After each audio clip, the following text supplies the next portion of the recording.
The first rule, which is kind of a comical rule, is stand up straight with your shoulders back.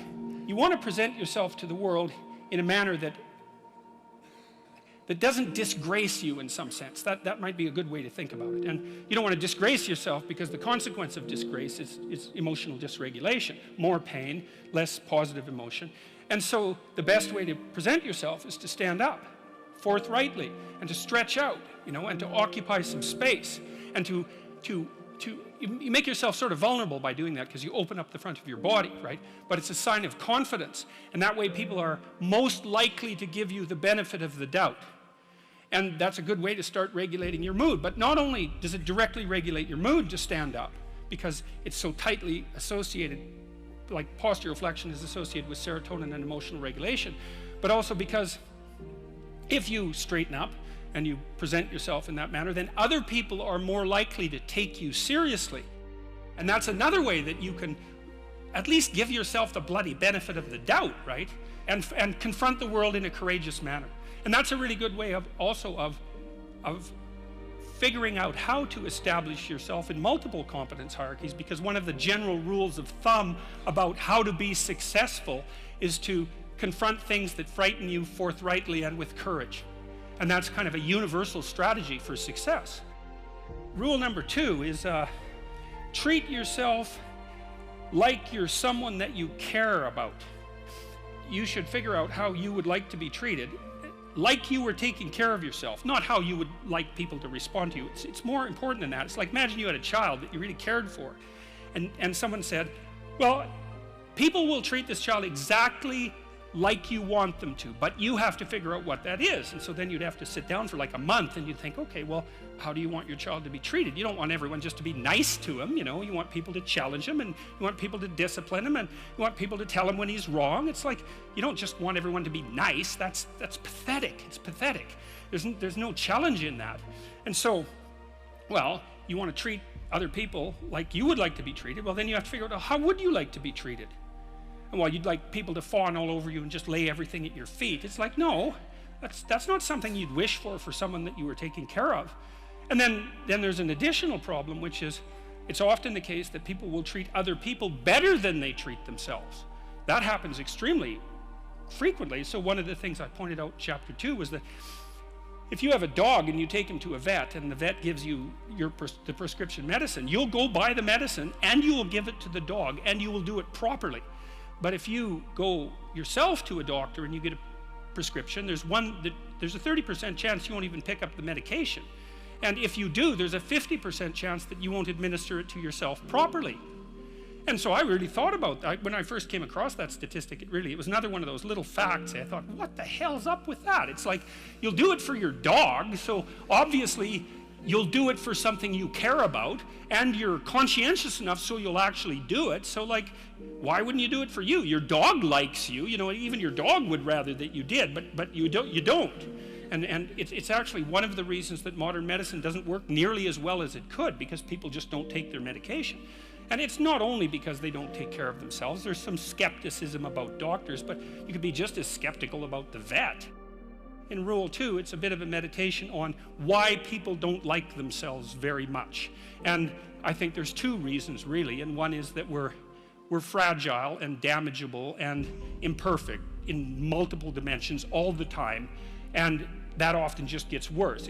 Lots of things get worse as you get old, for example. So it's not necessarily that easy for a self-conscious being who's extraordinarily aware of his or her own fragility, but not just fragility, foolishness and errors. Like, you know yourself better than anyone else knows you, and you might have a certain amount of dislike for someone you know because of something they did, but you know everything you did.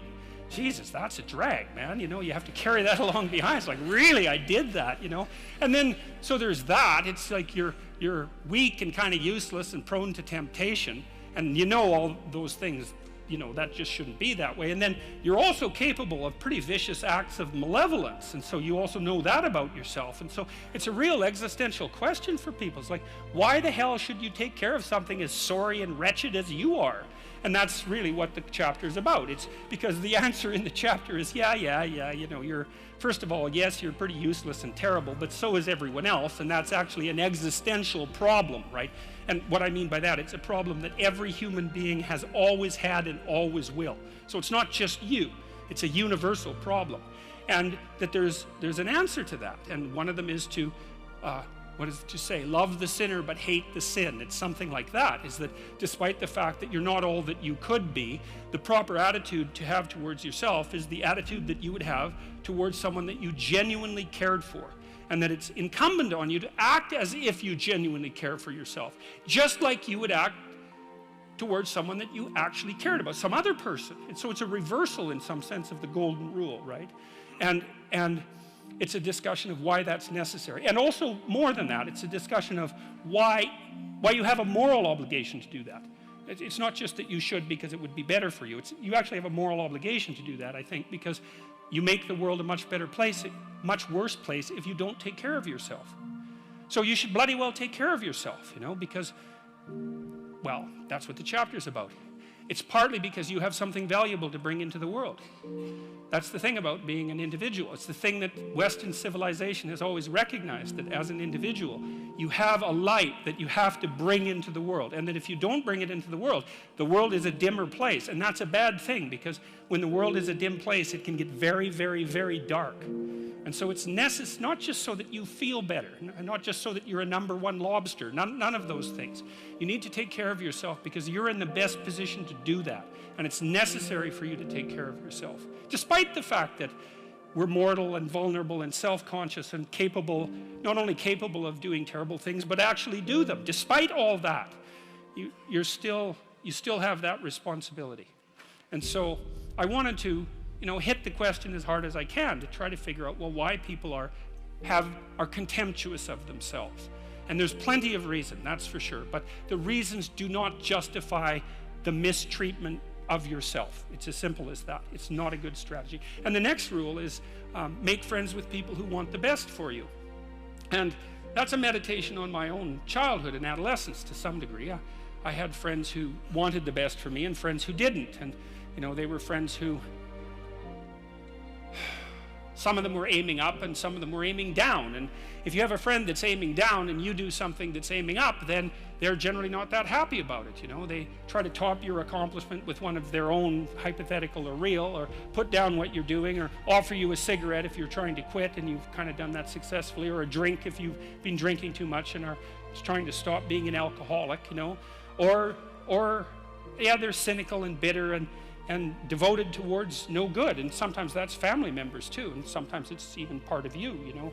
But this chapter is an injunction to people, is like you have an ethical responsibility to take care of yourself, you have an ethical responsibility to surround yourself with people who have the courage and faith and wisdom to wish you well when you've done something good, and to stop you when you're doing something destructive.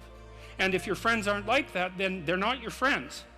And maintaining your friendships with them might not even be in their interest.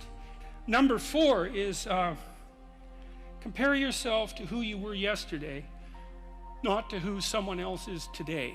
See, I'd been taught as a psychologist that most human characteristics were normally distributed, right? So most people were average and some people were extreme. That's a normal distribution. Intelligence is like that, and height. There's more people of average height than very tall or very short, and weight is like that. And lots of things are normally distributed, and psychologists tend to assume that everything is, but it isn't. Creative products are distributed in a Pareto distribution, and that's a whole different thing. And it's really important to know this. It's another fundamental fact the knowledge of which can sort of transform the way you conceptualize, let's say, the political landscape. So here's an example of the Pareto distribution.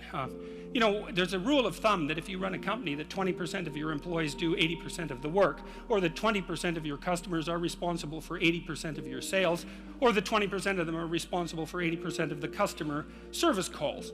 Same thing, but that's not exactly the rule. The rule is worse than that. The rule is, in a given domain, the square root of the number of people operating in that domain do half the productive work.